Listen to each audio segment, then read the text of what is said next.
Hi yours, நான் குப்சான் பேசுகிறேன். இன்றைக்கி என்ன நாள் தெரியுமா? சித்ரா பௌர்ணமி. எல்லாரும் கோயிலுக்கு போயிட்டு நம்ம முக்கியமான கடவுளை கும்பிட்ற இன்றைக்கி முருகருக்கு விசேஷமான நாள். சித்ரா பௌர்ணமி கொண்டாடுங்க. இன்றைக்கி பார்த்தீங்கன்னா லஞ்ச் பஸ்ஸில் நான் என்ன செஞ்சுருக்கேன்னா, தர்பீஸ் பழம் சாலடு, வாழைக்காய் வறுவல், அடுத்தது பார்த்தீங்கன்னா தேங்காய் சாதம். இதுனா சப்ஜா விதை, சுகர், லைட்டாக சால்ட்டு, லெமன், புதினா இதை கலந்த ஒரு கலவையான ஒரு ஜூஸ். இது வந்து வெயிலுக்கு ரொம்ப உகந்தது. வயிற்று எரிச்சல், கண் எரிச்சல், உடல் எரிச்சல் இது மொத்தத்தையும் இந்த சப்ஜா விதை கூலிங் பண்ணுது. அதனால் இதை ரொம்ப எடுத்துக்கூடாது. வாரத்துக்கு ஒரு அரை டீஸ்பூன் அளவுக்கு போட்டு ஊற வச்சு முறையாக இதை பண்ணுங்கள். இது ரொம்ப விசேஷம். அதிகமாக சாப்பிடக்கூடாது சப்ஜா விதையை. அது உடல்நலக்கு கேடு கொடுக்கும். அதனால் இது மத்தியானம் லஞ்ச் பிரேக் நான் வந்து இன்றைக்கி இதை ரெடி பண்ணியிருக்கிறேன்.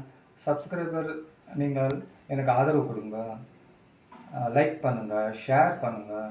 ஏன் நீங்கள் எனக்கு லைக் பண்ண மாட்டேங்கிறீங்க, ஷேர் பண்ண மாட்டேங்கிறீங்க? Please, thank you viewers, follow me.